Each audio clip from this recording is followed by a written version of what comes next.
Desde que fui a Brasil em junho, pude estar aí escutando algumas palavras, algumas enseñanças de pessoas famosas, como o teólogo Leonard Sweet.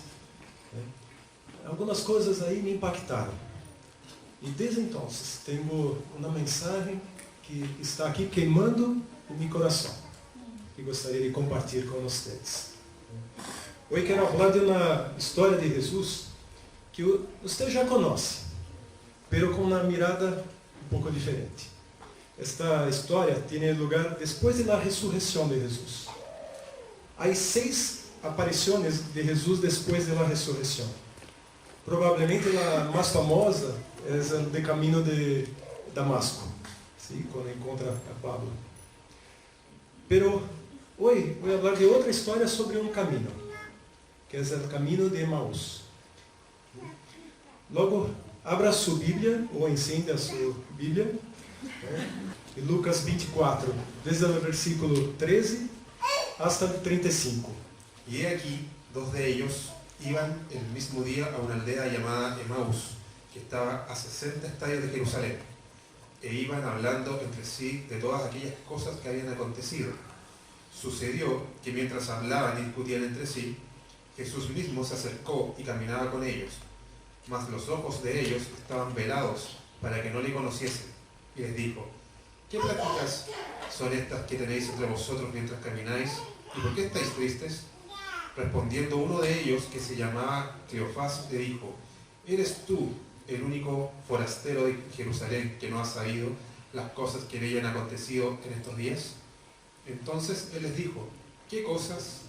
Y ellos le dijeron: de Jesús Nazareno, que fue varón profeta, poderoso en obra y en palabra delante de Dios y de todo el pueblo. Y como le entregaron los principales sacerdotes y nuestros gobernantes a sentencia de muerte y le crucificaron. Pero nosotros esperábamos que Él era el que había de redimir a Israel. Y ahora, además de todo esto, hoy es ya el 3er día que esto ha acontecido.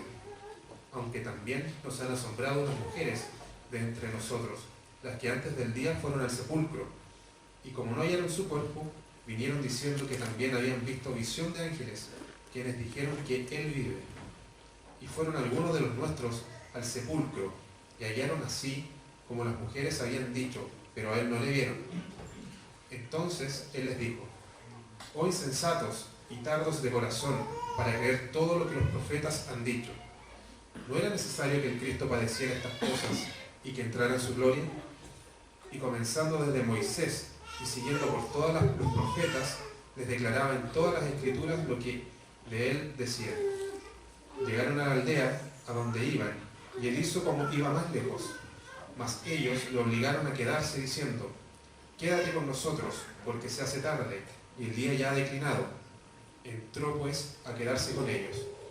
Y aconteció que, estando sentado con ellos a la mesa, tomó el pan y lo bendijo, lo partió y les dio. Entonces les fueron abiertos los ojos, y lo reconocieron, mas él se desapareció de su vista. Y se decían el uno al otro: ¿no ardía nuestro corazón en nosotros mientras nos hablaba en el camino y cuando nos abrían las escrituras? Y levantándose en la misma hora, volvieron a Jerusalén, y hallaron a los 11 reunidos y a los que estaban con ellos, que decían: ha resucitado el Señor verdaderamente, y ha aparecido a Simón. Entonces ellos contaban las cosas que les habían acontecido en el camino, y cómo le habían reconocido a partir del pan. Ok, assim que vamos a la história. Temos 2 discípulos de Jesus que caminavam de Jerusalém hasta Emaús. Se sentem como fracassados, entristecidos, deprimidos, confundidos. Estão falando entre si. Bueno, já sabemos quem são os 2 discípulos. Bueno, vai ser al menos um, sabemos o nome, que é Cleofas. Pero el outro não tem seu nome revelado aqui.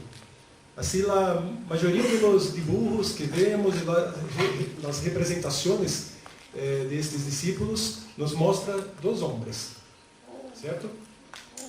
Pero espere um minuto. Na outra vez que vemos este nome Cleofas na Bíblia, vemos uma história de sua esposa. havia 3 Marias em pé da cruz. Recorde que todos os discípulos huíram, estavam escondendo-se, né? Pero Juan e 3 Marias permaneceram fiéis e com Jesus. As 3 Marias eram Maria, a madre de Jesus, Maria Madalena e outra Maria, que em Juan 19:25 vemos que é a esposa de Cleófas, irmã de Maria.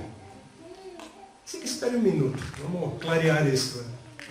Cleófas tinha uma esposa chamada Maria, que é irmã de Maria, a madre de Jesus. Assim que Maria tinha uma irmã chamada Maria. Maria é um nome muito comum no Brasil, mas é difícil ter assim como 2 irmãs chamadas Maria. E nessa época chamavam irmã o que hoje chamamos cunhada. Então, esta Maria ou era irmã de José ou esposa do irmão de José.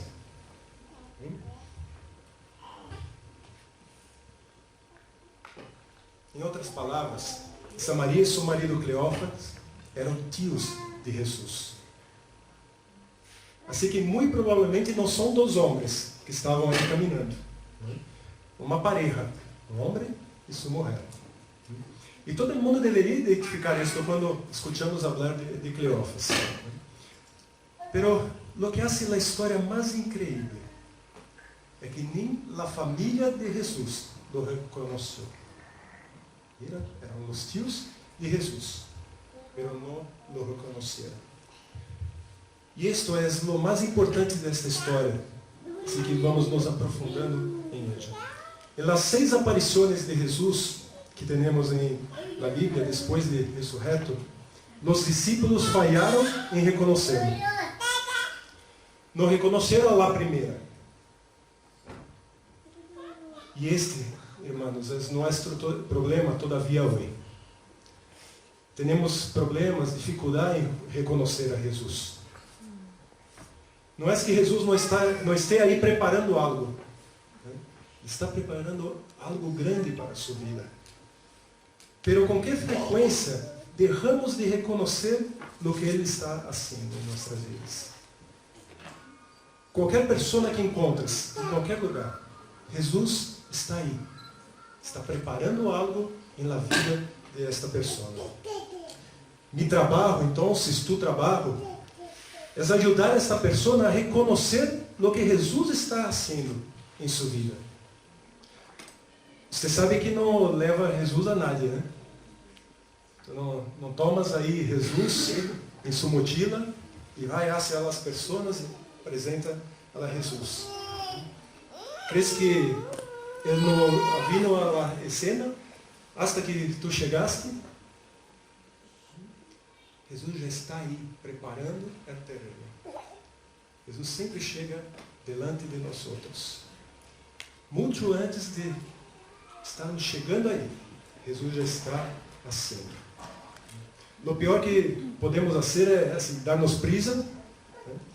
E ganhar todo o que o Espírito Santo já está preparando e já está fazendo. Assim que a primeira regra de um médico é não danhar. Tem que tomar todo cuidado para não danhar mais do que já está na situação. E a menudo, nosso evangelismo está danhando. Porque nós outros nos apressuramos e não reconhecemos o que Jesus está preparando na vida das pessoas.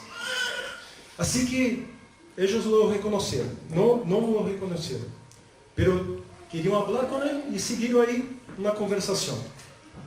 Jesus então está como fugindo um pouco aí. Ele está tratando de tirar de eles com perguntas. Por que se sentem tão mal? Jesus ama fazer perguntas. Não é assim?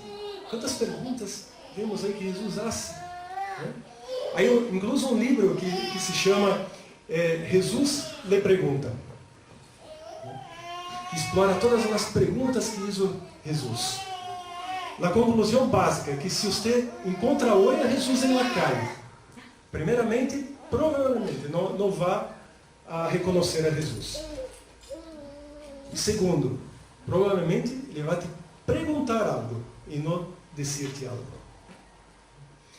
Jesus amava ensinar fazendo perguntas. E lo hace aqui, tirando de ellos sus respuestas a lo que ocorreu. É a crucificação? É a ressurreição? O que está passando?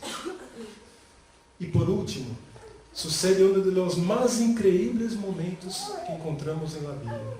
Eles estão dizendo a Jesus, com um pouco de frustração: tu eres o único em Jerusalém que não sabe destas coisas? Estão perguntando para Jesus mesmo. Estavas bajo uma roca? Estavas escondido em alguma ilha? Como é que não sabes o que está passando? Então, Jesus disse, verso 19, que coisas? Jesus está fingindo. É o momento mais grande da história do mundo. A ressurreição de Jesus Cristo. E todos os acontecimentos que conduziram a ela. E ele acaba de dizer, que coisas? Sabes, não sempre tens que dizer tudo o que sabes. Sabes disso, verdade?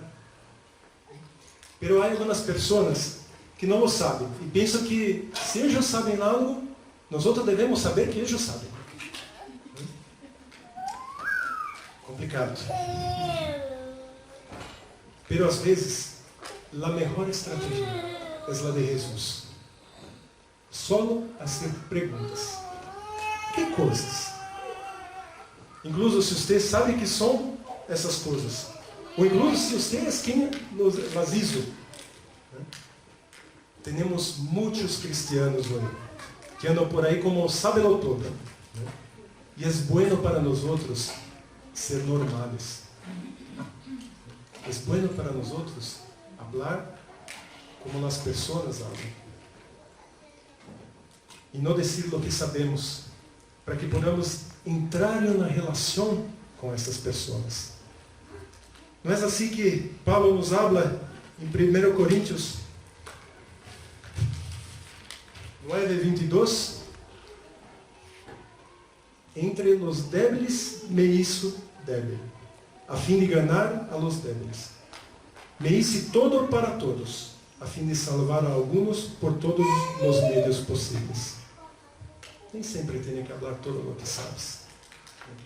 Melhor perguntar, escuchar das pessoas, escuchar seus corações. Assim que eles estavam caminhando. E nesse caminho, aí como uns 12 quilômetros. Quanto tempo te leva caminhar 1 quilômetro? Quanto tempo levaria caminhar aí esses 12 quilômetros? Foi esse o tempo da conversação. Há um acadêmico que hizo este caminho e que nos diz que pode contar toda a história da Bíblia, assim este caminho e apontando a locais que estão por aí. Pode ser que Jesus hizo isto. Como ele hizo as perguntas, conectou a história destes discípulos com a grande história de salvação. Imagina-te que privilégio escutar da boca de Jesus a história de salvação, sendo contada desde o início, desde Gênesis, hasta a ressurreição. Assim que finalmente chegam a sua casa, se está sendo tarde, e dizem a Jesus, por favor, quédate com nós outros. E Jesus diz, não, estou bem. E continua caminhando. Em outras palavras, Jesus está fingindo outra vez aqui, porque ele realmente queria quedar-se. Pero esta é parte da regra de hospitalidade do primeiro siglo. E permita-me dizer como funciona hoje em dia, da mesma forma. Se vê alguém na calle, que lhe diz, olá, como está? E tu dizes, mira, vou te dizer como estou. Tu não crees no que me passou ayer. não crees que está passando a hora? Essa pessoa provavelmente vai dizer, não, só sabia, queria saber se estava tudo bem. Não quero te escutar. Eu só saludo. Né? Eu quero realmente saber como estás. Pero se haces de outra forma e pergunta à pessoa, olá, como estás? A pessoa diz, estou bem. E tu hablas, não te vês bem. Hablemos. Quero escutar-te. E é outra coisa. É outra conversação. Mostra que és em sério. Não é solamente um saúdo. E foi o mesmo aqui com Jesus. Assim que quando tu tens aí uma habitação disponível, um pouco de comida, invita alguém a quedar-se com você, todos são levados a dizer, não, estou bem, graças. Mas se você vem por lá segunda vez e diz, não, eu realmente quero passar mais tempo com você. Quero conhecer-te um pouco mais. Isso significa que deve ser tomado em sério. É mais que um saludo. E isso é o que passou aqui. Pedi mais de uma vez. E Jesus disse, me encantaria. Então, se você vai à casa de ellos, e as outra indicação de que és uma pareja, algo absolutamente incrível ocorre aí. Bueno, nós outros leemos isto sem escandalizarmos. Pero nesta época se sentiriam ofendidos, porque isto nunca sucede. Se sentam e comem. E logo vemos que se trata de Jesus e não uma história de Jesus. É Jesus mesmo. Jesus lhe encanta comer. Tem algo de brasileiro aí, de Jesus. Ele espera comer, lhe encanta comer, lhe encanta a comida. Veja em Apocalipse 3, já sabes o verso, né? Mira que estou na porta e chamo, se alguno oye mi voz e abre a porta, entrarei. Termina aí? Não? Como continua? Entrarei e cenarei com ele, e ele comigo. E assim entra na casa e come com eles. Pero recorde que eles não o reconheceram. Aún não sabem que é Jesus. Incluso depois de caminhar 12 quilômetros com ele, escutando como fazia aí o link, como conectava a sua história com toda a história da Bíblia. Não o reconhecem. Todavia não sabem quem é. Estão surpreendidos, deve ser assim como alguém muito culto, né? Que sabe a palavra, pero não sabem que é Jesus. Se sentam à mesa com eles, e algo aí absolutamente incrível sucede. Ele parte e bendice o pão. E você pode perguntar, e que? Está bromeando? Isso é incrível para aquela época. Por quê? De quem era a mesa? A mesa era de Cleófas. Nenhuma cabeça de família permitiria que nadie fuera o anfitrião em sua própria mesa. Eu sou o anfitrião. Você é meu invitado. É minha comida. Eu estou dando a você. Eu bendigo, eu parto, eu dou. Mas nesta história, Jesus se convertiu em anfitrião. Agora, irmãos, irmãs, sejamos realistas aqui. Se Jesus está em sua mesa, é melhor que lhe haga anfitrião. Jesus é o anfitrião, nós outros, dos invitados. É a mesa dele. E por alguma razão que não sabemos porquê, Cleófas sentiu isso. Jesus pode haver dito, pode bendecir e partir o pão? Isso significaria que está falando, pode ser o anfitrião e tu, o invitado, em tua própria casa? E Cleófas disse assim. Então, Jesus toma o papel da liderazgo. E nesta mesa, a mesa de Cleófas. E agora, eu necessito que vejam isto assim como uma película. Muitas vezes hoje, devemos mirar a Bíblia, mirar a palavra e fazer com que seja algo vivo assim, delante de nossos olhos. Que seja como uma película que passa aí, estamos olhando o que ocorre. Devemos ver em vivo. Jesus toma o pão de Cleófas, bendice o pão, parte o pão. Então os olhos são abertos. Então eles lo reconhecem. Por quê? Intente verlo isto em 3 dimensões. Tente ver isto delante de ti. Jesus toma o pão, parte o pão, bendice o pão, lhes dá o pão. E eles lo reconhecem. Eles veem as heridas. Não é por ele partir do pão, pero reconhecem Jesus por suas heridas, suas manos heridas. E quando veem as heridas, sabem que é Jesus. Querem ver a Jesus, busquem as heridas. Pero note que é dito heridas, não cicatrizes. Há uma grande diferença aqui. As cicatrizes são as heridas já sanadas. As cicatrizes aparecem quando as heridas são limpiadas e são curadas.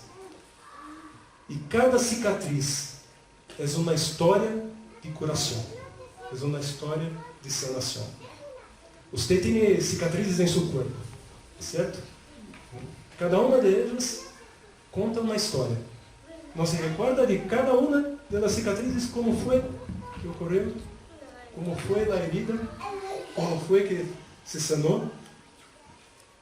E assim, que igual ao corpo, tua alma também tem cicatrizes. Não só o corpo, sino que tu espírito tem cicatrizes. E cada uma delas é uma história. Eu conto uma história da curação de Jesus. O teólogo Leonard Sweet chama essas cicatrizes de tatuagens reais, ou tatuagens de la verdade. Porque cada uma delas conta a história real do que ocorreu. Pero quero que escutes isto. Jesus não tomou cicatrizes por la eternidade. Jesus levou heridas por la eternidade. Mientras há pessoas que estão por aí perdidas, as heridas estão abertas. Mientras Jesus está chamando pessoas para participar de sua mesa, e aí não estão, as heridas estão abertas. Lê Apocalipse, o cordeiro sigue sangrando. E quando viram as heridas, lo reconhecem.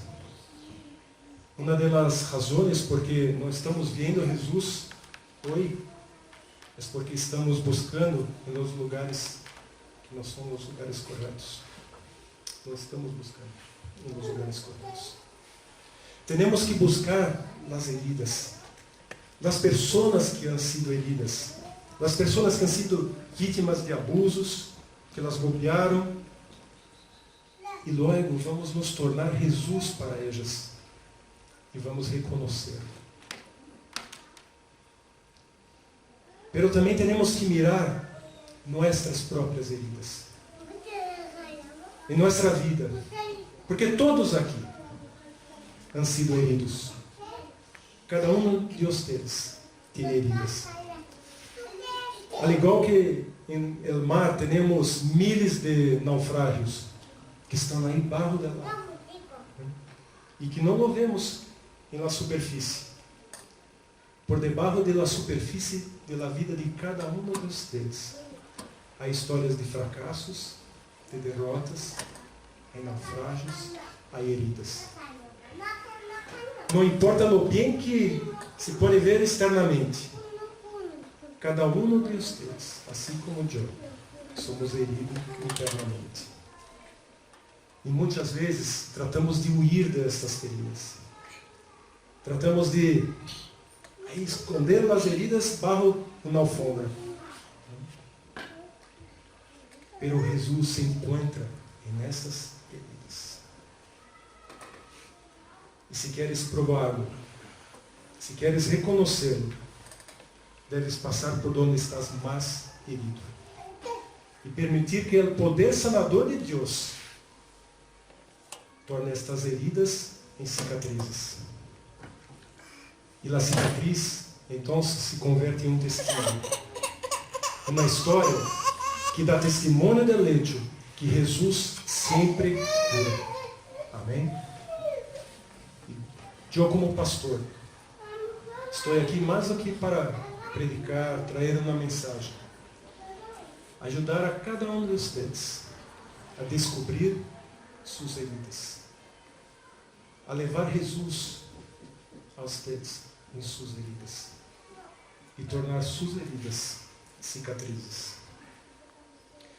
Isso é difícil de escutar, porque nos ensinaram que Deus trabalha com nossos pontos fortes, verdade? Nossos dones. E não com nossas heridas, nossas debilidades. Pero aqui está na Bíblia. É o poder de Deus. O poder de Deus se perfecciona onde? Em nossas fortalezas, onde somos débeis, em nossas heridas. O poder de Deus se perfecciona em tua debilidade. Em outras palavras, Deus quer fazer suas maiores obras em sua vida. Não onde és forte, pero onde és forte. E normalmente nos gustam os dones, porque não necessitamos de Deus para usá-los. Deus já nos deu os dones. Os dones já são suyos. Podem usá-los. E vão ser bendição para muitas pessoas. Pero vão bendecir naturalmente.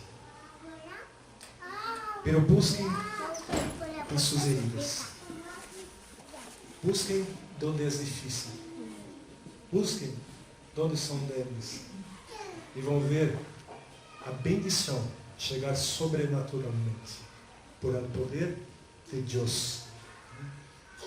Esta é a história da Bíblia, não uma história de força, sino de heridas e debilidades. Recuerda da história de Moisés? Deus disse: quero a ti, Moisés, está em minha equipe, venga, te estou chamando. E que dijo Moisés? Oh, mira Deus, que bueno. Aí é onde havia minha pontuação mais alta aí no meu inventário de dones. Estava esperando toda a minha vida por este momento. Que Deus disse: vá lá, mira a Faraó em seus olhos, para que não tenha dúvida de que estás dizendo. Déjame el povo ir.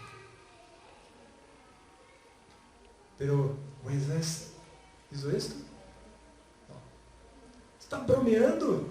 Eu, quando mirar nos olhos de Faraó, apesar de tartamudear, eu tenho um problema na aula, escorra outra. Escorreu o nome errado. E Deus provavelmente habla assim, né? Já, Moisés, sei que de nenhuma forma vai ser isto.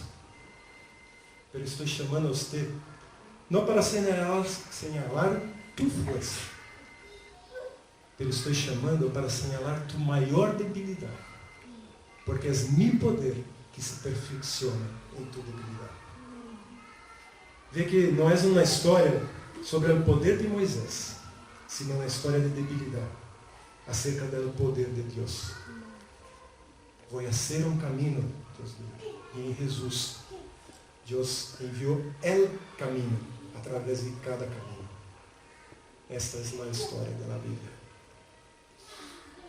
Assim, me mostre tus heridas, me mostre tus debilidades, e eu te mostrarei onde Deus será mais ativo em tu vida. donde Deus vai ser a obra mais grande em tu vida. A vida nos quebra. O preço do amor é um coração roto. Se amas, tu coração se romperá. Todos somos gente quebrada. Pero mi promessa, Jesus disse, vou hacerte mais forte em los lugares rotos. Mi poder se perfecciona justo em tu debilidade. ¿Queres reconhecer a Jesus? Busque lo que está quebrado. Busque su poder sendo derramado.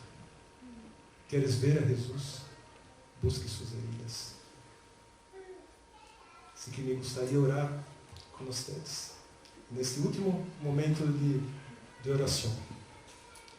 E primeiro invitar, se alguém aqui nunca invitou a Jesus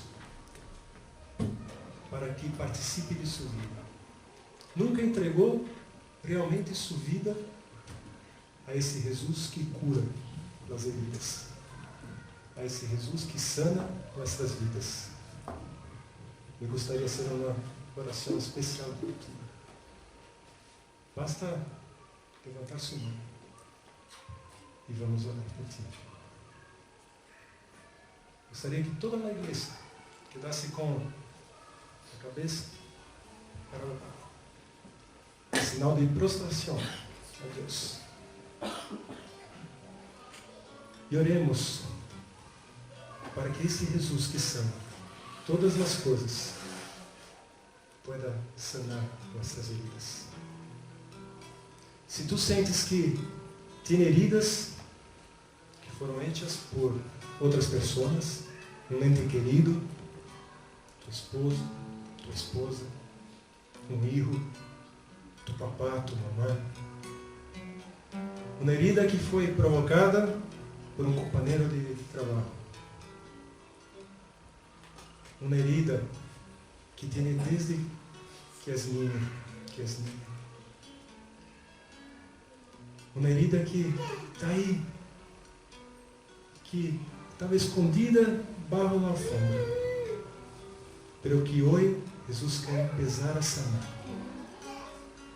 Jesus quer tocar tua herida, não para que vá a doler, pero para tornar sua herida uma cicatriz.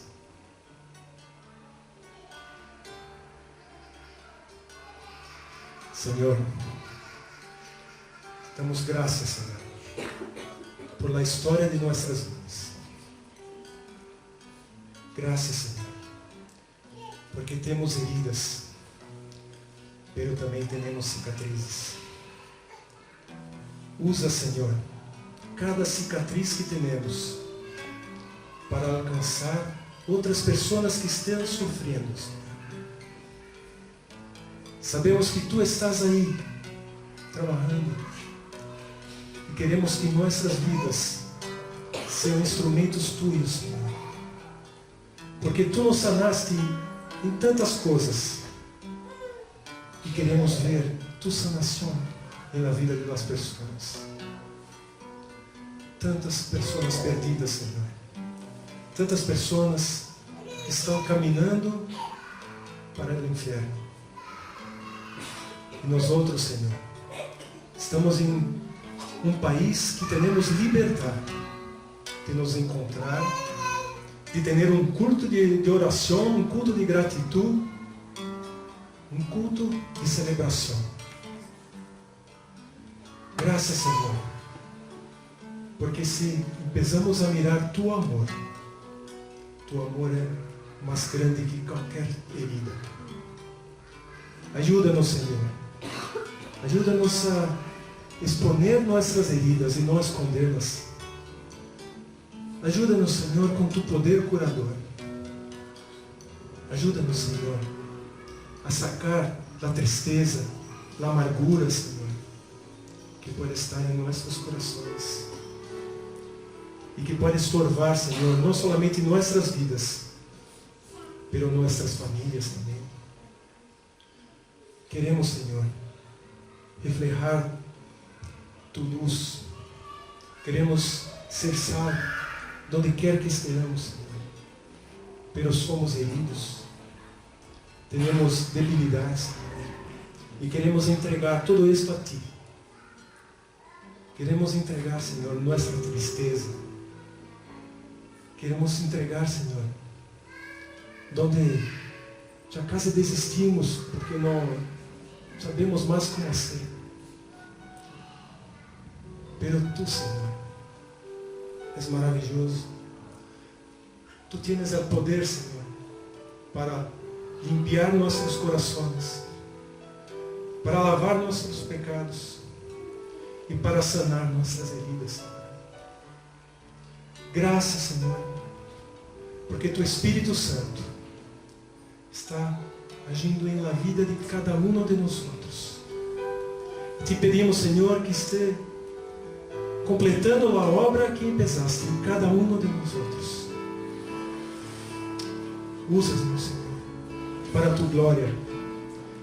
Que nossas cicatrizes sejam testemunhos para que pessoas possam conhecer-te, para que pessoas possam reconhecer-te. Ajuda-nos, Senhor, a reconhecer-te. Ajuda-nos, Senhor, em nossas debilidades. Isso é que pedimos, Senhor, te dando graças por tudo que hizo em nossas vidas, tudo o que estás haciendo agora, Senhor, e por tudo o que has de fazer. Te damos graças em nome de Jesus.